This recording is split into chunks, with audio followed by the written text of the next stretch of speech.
오늘은 2025년 마지막 주일입니다. 한 해를 마무리하는 이 시점에서 저는 조금은 불편할 수도 있는 주제를 꺼내려고 합니다. 그것은 바로 용서와 관대함에 대한 주제입니다.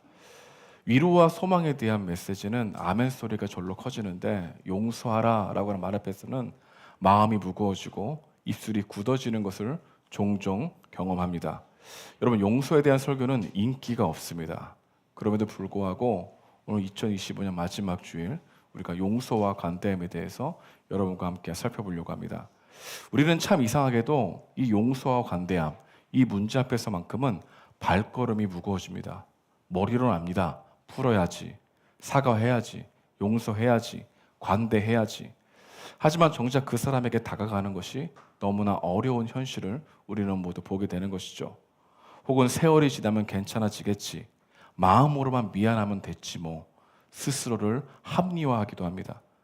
관계를 회복해야 된다는 사실을 잊은 채 우리는 하루하루 살아가고 있는 우리의 모습이 있을 수 있다는 것이죠.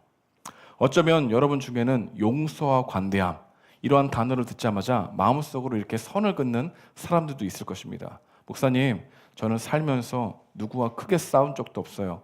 원수진 사람도 없어요. 저는 평화주의자입니다. 이렇게 말할 수도 있다는 것이죠.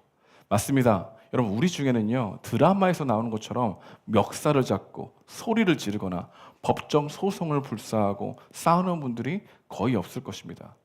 여러분, 겉으로 보기에는 우리의 관계는 매우 매끄러운 것 같고, 교회 안에서의 표정은 온화한 것처럼 보이고, 가정은 조용한 것처럼 보이죠.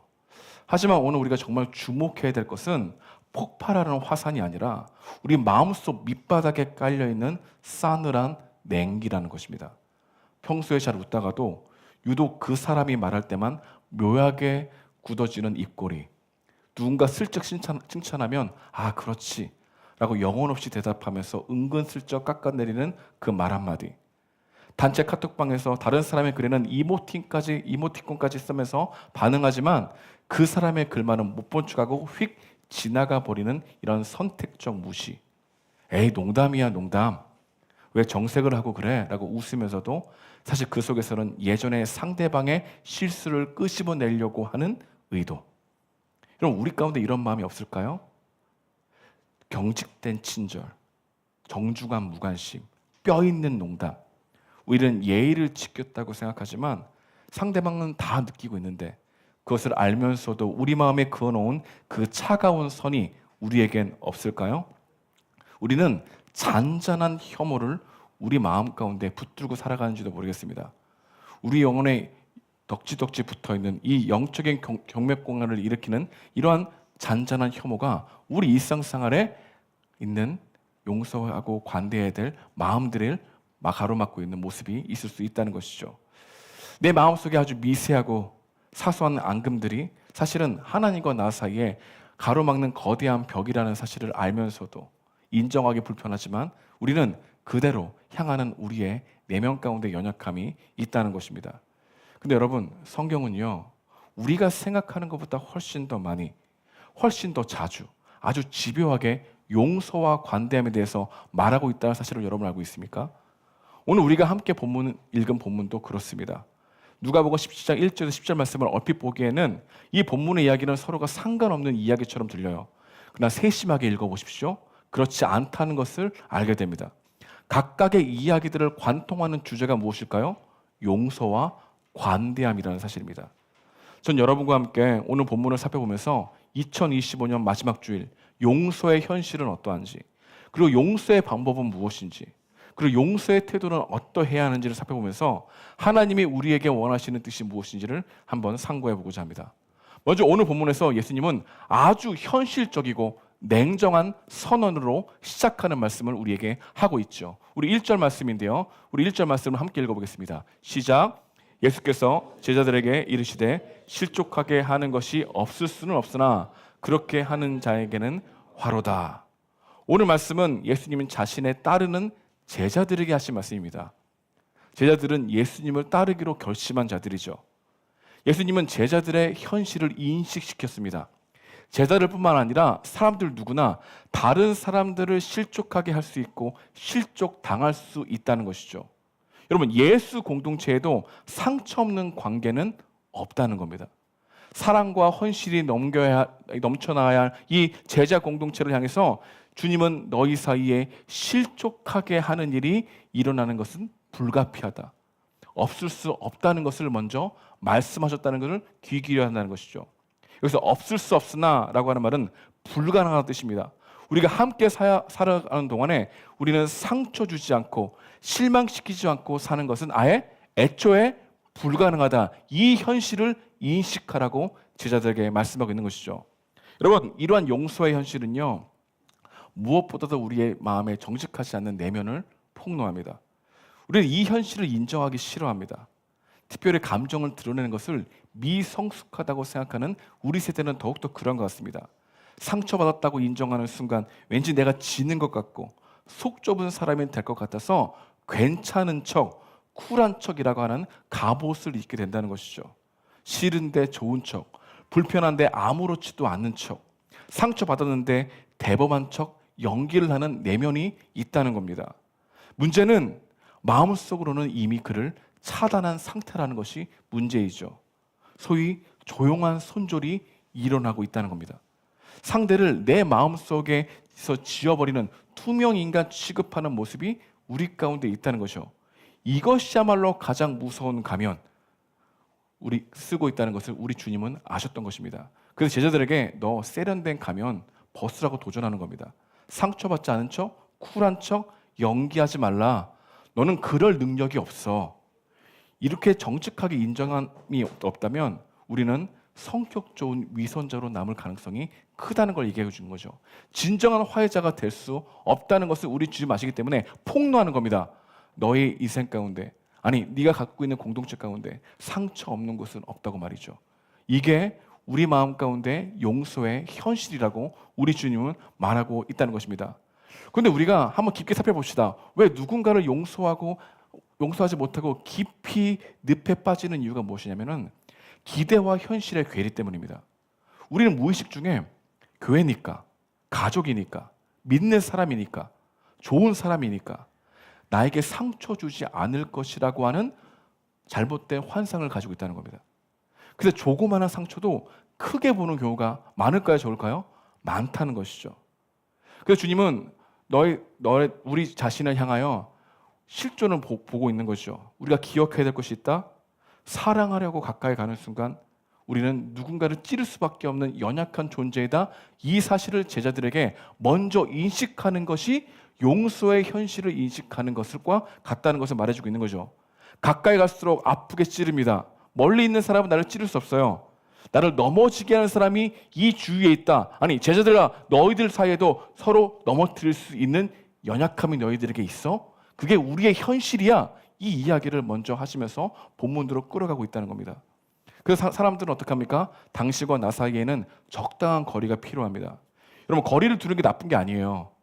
적당한 거리를 두는 거 필요합니다. 근데 슬픈 현실이 뭔지 아십니까? 더 좋아질 마음이 없다는 겁니다. 더 좋아질 마음이 없다는 것.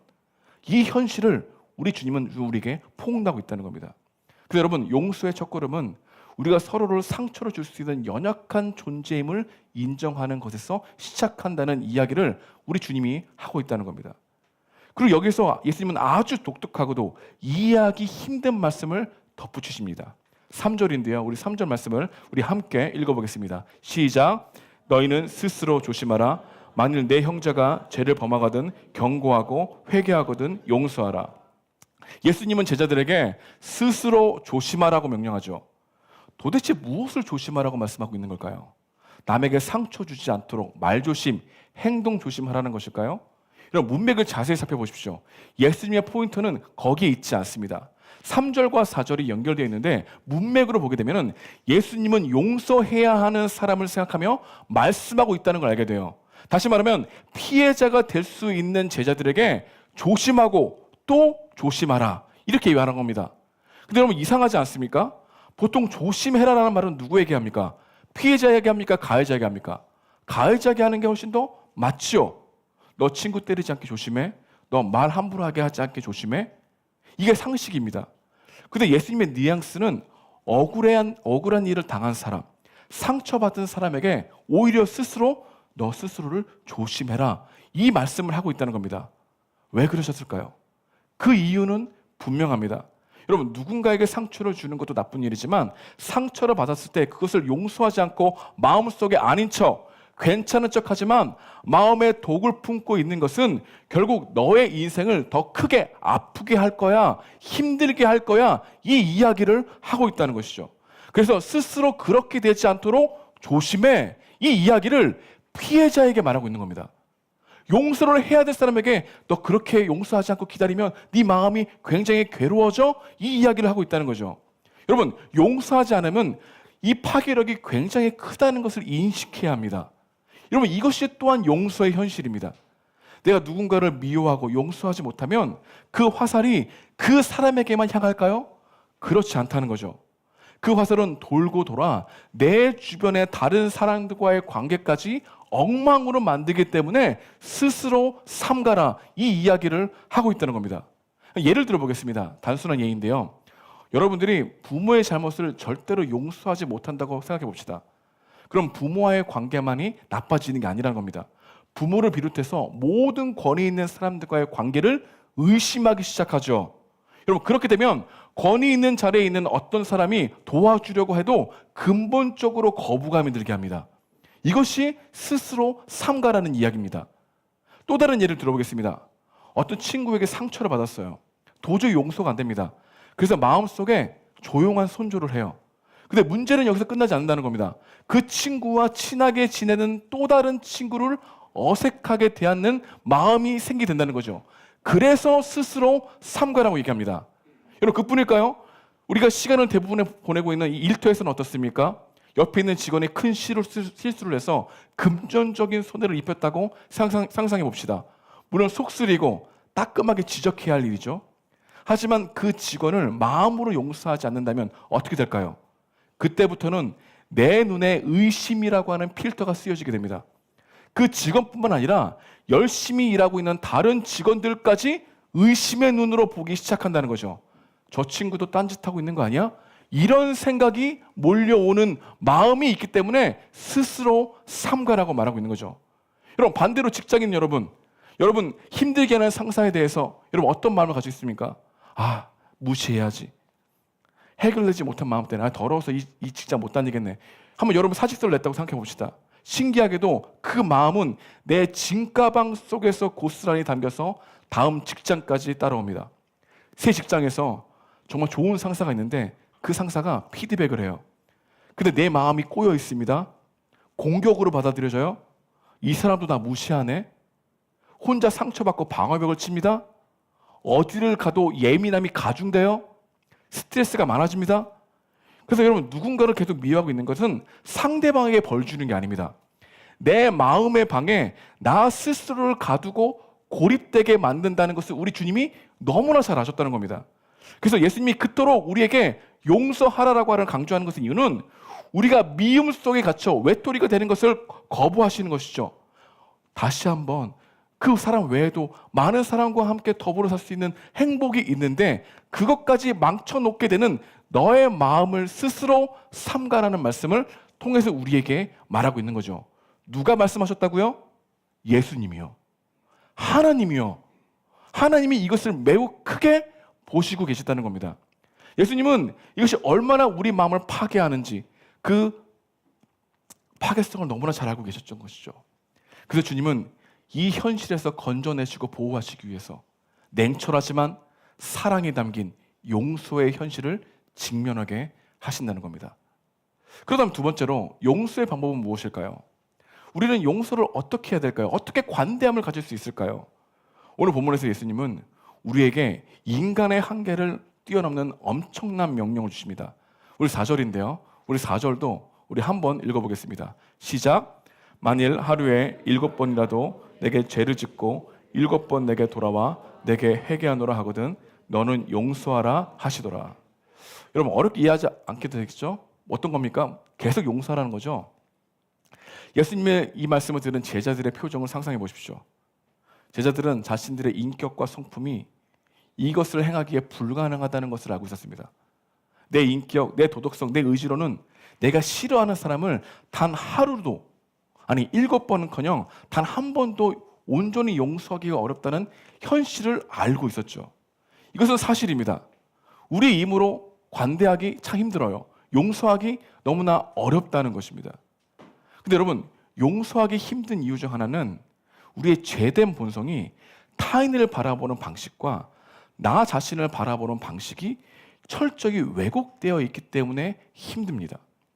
누군가가 상처받았다고 생각해 봅시다. 거짓말과 배신을 당했어요? 그 순간 우리 마음속에서는 무서운 작업이 시작됩니다. 상대방의 존재 전체를 지워버리려고 해요. 그는 단지 거짓말쟁이, 배신자로 낙인 찍히려고 하는 우리의 속성이 있습니다. 그래서 사실 그 사람은 누군가에게는 좋은 사람이고 성실한 직장인이에요. 하지만 나에게 상처를 주는 순간은 모든 그 입체적인 모습이 사라집니다. 오직 나에게 잘못된 그 악한 특징 하나를 10배, 20배 확대해서 그 사람이 전체로 그런 사람이라는 생각을 하게 하는 모습이 있다는 겁니다. 하지만 반대로 나 자신을 대할 때는 매우 관대해요. 나는 본래 거짓말쟁이가 아니야. 스스로 자책을 합니까? 나는 본래 거짓말쟁이가 아니야 라고 하면서 언제나 정상 참작을 합니다. 그래서 다른 사람들에게는 인격 판탄자라고 말하면서도 내가 욕을 하면은 오죽하면 내가 그렇겠어? 나에겐 정당한 이유가 있지. 이렇게 합리화하는 우리들의 마음이 있기 때문에 우리 마음은 언제나 용서를 해야 하는 사람으로, 용서를 구하는 그 관대함이 우리 가운데 없어지는 것으로 볼 수 있다는 것이죠. 여러분, 신학자 밀로스 프라코프가 이런 얘기를 했습니다. 우리 함께 읽어보도록 할 텐데요. 시작. 용서가 어려운 이유는 원수를 인류 공동체로부터 배제하여 괴물로 만들고 동시에 나 자신을 죄인의 공동체로부터 배제하여 의인인 척하기 때문이다. 여러분, 이것이 우리의 마음이 있기 때문에 용서가 현실적으로 너무나 어렵다는 겁니다. 남은 괴물로 만들고 나는 천사로 포장하는 그 내면의 죄성이 있기 때문에 죽었다 깨어나도 진정한 용서가 어렵다는 것, 이게 성경이 말하고 있는 실존이었다는 겁니다. 이것을 알게 된 이 제자들은 즉각적으로 반응하죠. 주님의 명령 앞에서 그들은 믿음을 달라고 고백합니다. 근데 조금 이상합니다. 보통 용서하라는 명령을 받으면 우리는 어떻게 합니까? 한번 노력해 보겠습니다. 사랑할 수 있도록 기도해 주세요. 이렇게 우리가 하는 말 아니겠습니까? 용서와 사랑은 낯설지 않은데 용서와 믿음은 낯설다는 겁니다. 도대체 용서와 믿음이 무슨 상관이길래 그들은 믿음을 구했을까요? 어쩌면 믿음을 더하소서라고 하는 말은 못하겠다는 말의 우회적인 표현일 수 있습니다. 싫습니다 라고 하는 것을 예수님께 대놓고 말하지 못하니까 믿음이 부족해서 지금은 안 될 것 같네요 라고 하는 핑계의 뉘앙스로 제자들이 예수님께 말하고 있는 거죠.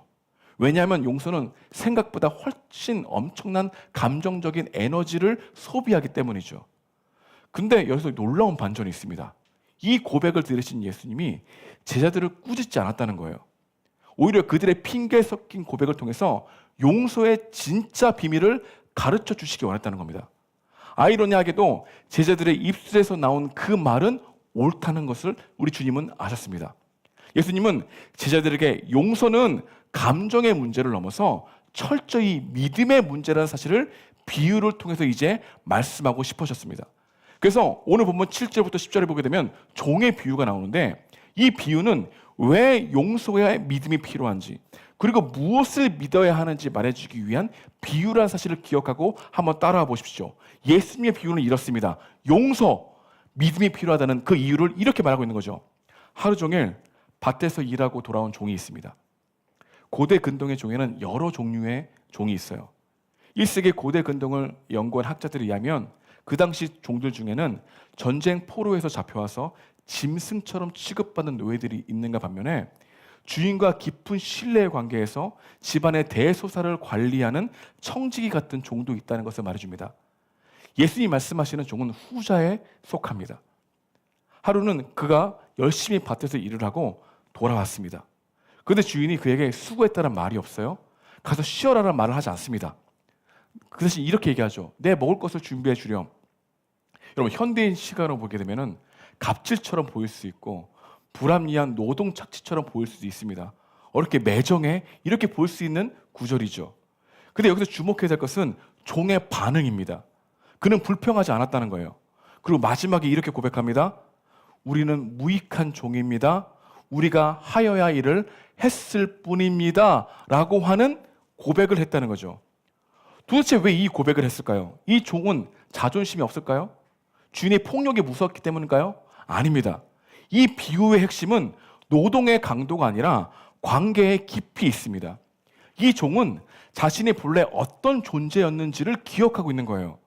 그는 아마도 죽을 수밖에 없었던 운명이었거나 평생 갚지 못할 빚더미에 앉아 노예로 팔려갈 위기에 처했었는데 이 주인이 자신을 거두어 준 겁니다. 그리고 먹여준 거예요. 생명을 이어가게 해준 은혜를 알고 있는 거예요. 그래서 주인이 밥 좀 해줘, 배고파, 이거를 노동의 강도로 본 게 아니라 은혜의 표정을 열심으로 내가 해야 될 반응으로 보게 된 것이죠.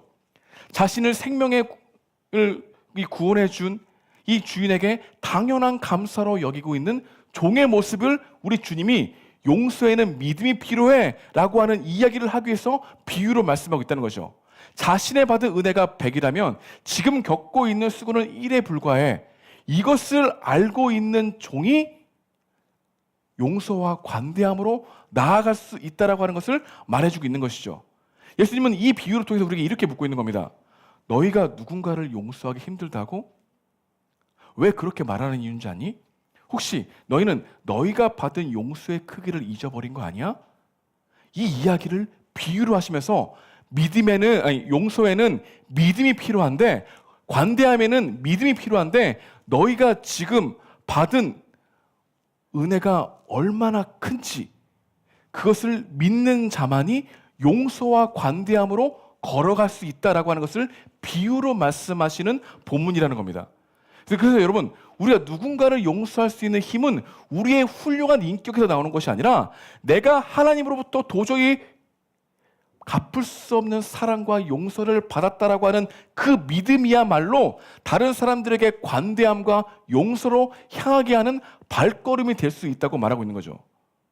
예수님이 무엇을 믿으라고 얘기하는 겁니까? 우리 모두가 하나님 앞에서 갚을 수 없는 큰 빚을 진 자라는 사실을 믿으라고 얘기하는 거예요. 그래야 남들에게 관대하게 나아갈 수 있는 힘이 생긴다는 것을 비유를 통해서 말씀하고 있다는 겁니다. 근데 여러분, 이 이야기를 하시면서 예수님이 무엇을 생각하셨냐면 자신이 감당할 십자가를 생각하셨습니다. 오늘 본문 1절과 2절을 보십시오. 굉장히 좀 거친 언어가 나오지 않습니까? 누구를 실족하게 하면 연자 맷돌을 목에 걸고 바다에 던지는 것이 낫다. 여러분, 이것은 폭력적인 언어가 아닙니다. 겁을 주려고 하는 게 아니에요. 죄가 그만큼 처참하고 그 대가가 크다는 것을 얘기하고 있죠. 그런데 우리 주님은 이 이야기를 하면서 자신이 연자맷돌이라고 하는 이 인간의 죄를 지고 바다에 뛰어드는 것이 곧 하나님의 기뻐하신 일이라는 것을 생각하면서 이 이야기를 하고 있다는 거예요. 그러니까 예수님은 지금 용서에 관한 이야기를 하고 있는데 너희들이 용서하는 게 불가능해.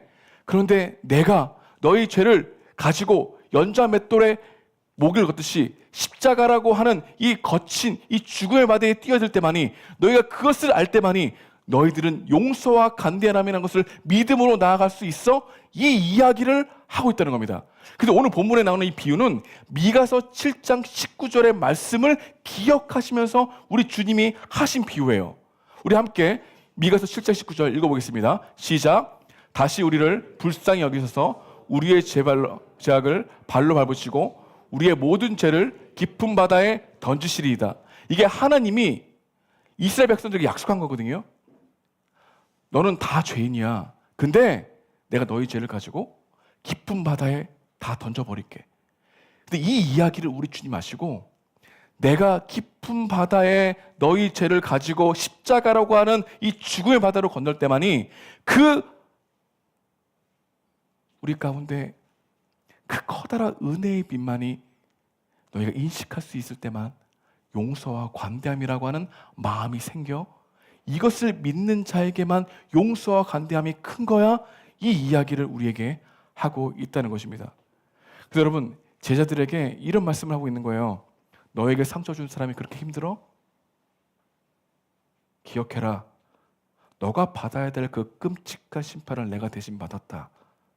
너희가 탕감받은 빚이 얼마나 거대한지를 너희가 믿는다면 너희가 형제에게 베풀어야 될 용서는 아주 작고 사소한 일임을 기억하게 될 것이다. 이것을 믿어라. 이 이야기를 하고 있다는 겁니다. 여러분, 우리가 용서받기 힘든 대상 앞에서 내가 받은 용서와 관대함에 비하면 내가 베풀어야 될 용서가 아무것도 아니라는 사실을 믿는 것, 이거 주님이 우리에게 주시는 은총의 비밀이라는 거예요. 그래서 믿음이 회복될 때 우리는 억지로가 아니라 진정으로 형제를 용납할 수 있는 마음은 우리가 받은 은혜가 얼마나 큰지를 기억할 때만이 용서와 관대함으로 걸어갈 수 있다는 겁니다. 그렇다면 우리는 용서와 관대함에 대해서 어떤 태도를 보이며 한 해를 마무리해야 할까요?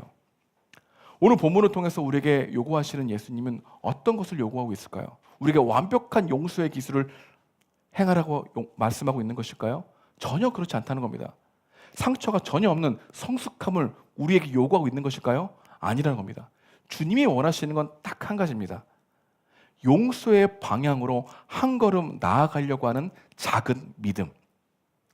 예수님은 용서의 방향으로 나아가려고 하는 이 겨자씨만한 믿음이 있으면 뽕나무 뿌리처럼 깊이 박혀있던 상처들, 서로 얽히고 설켜있던 감정들, 오해와 지레짐작으로 굳어버린 왜곡된 시선들까지도 주님의 손에 맡겨질 때 우리는 불가능하다고 여겼던 용서와 화해의 역사가 일어날 것이다. 이것을 믿으라라고 얘기하는 겁니다.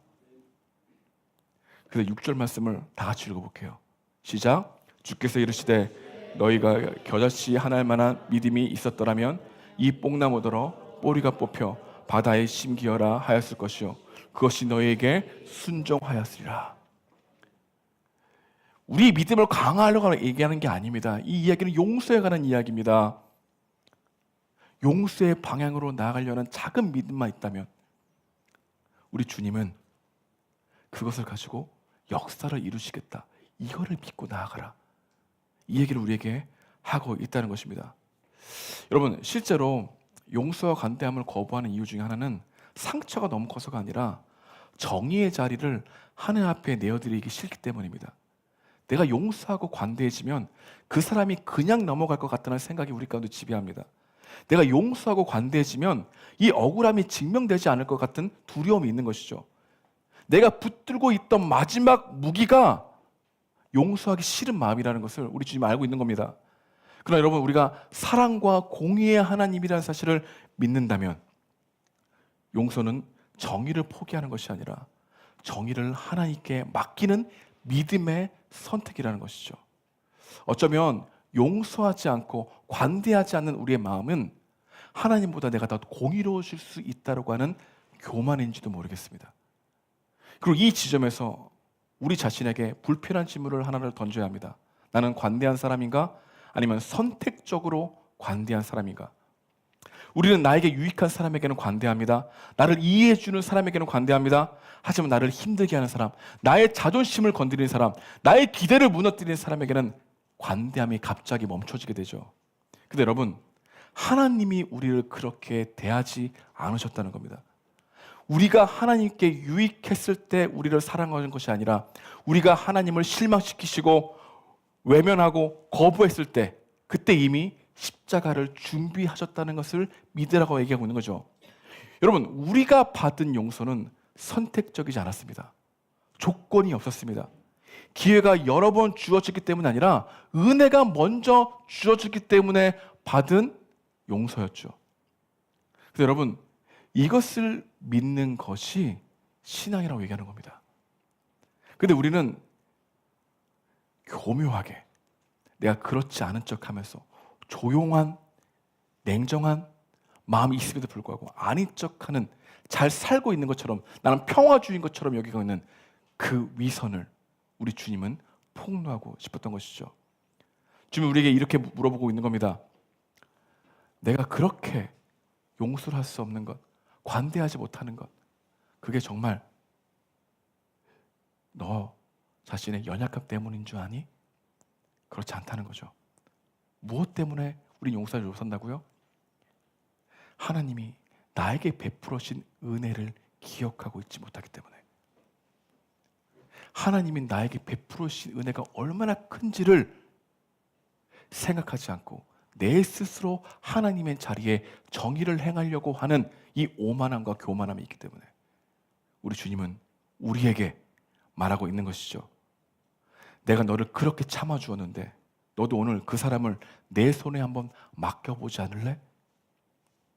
이 이야기를 2025년 마지막 주일 가장 중요하게 여겨야 할 메시지가 바로 이거라는 겁니다. 왜 우리는 선택적 관대함으로 살아가고 있는가? 여러분, 내 안에 이러한 선택적 관대함이 계속해서 있다면 하나님과 내 사이에 거대한 벽이 점점 세워진다는 것을 왜 너희는 망각하고, 아니 기억하려 하지 않고 살아가고 있느냐? 우리가 우리의 선택적 관대함 앞에서 십자가에서 흘러나오는 그 차별없고 무한하신 은혜 때문에 끝내어지는 은혜가 있길 주님의 이름으로 축복드립니다. 여러분, 고백하십시오. 내 힘으로 할 수 없으나 주님, 나를 구원하신 그 값없는 은혜가 나에게 크심을 알게 하셔서 관대한 그 관대함이, 그 용서함이 우리 가운데 흘러갈 수 있도록 인도해 주십시오. 이것이 우리가 2025년 마지막 주일 설교를 들어야 될 메시지라는 것을 우리는 본문을 통해서 알게 되는 것입니다. 주께서 이르시되 너희에게 겨자씨 하나일 만한 믿음이 있었더라면 이 뽕나무더러 뿌리가 뽑혀 바다에 심기어라 하였을 것이요 그것이 너희에게 순종하였으리라. 이 말씀이 여러분의 마지막 주간에 묵상하며 나의 마음을 회개하고 돌이키며 나아가는 여러분과 제가 되길 주님의 이름으로 축복드립니다.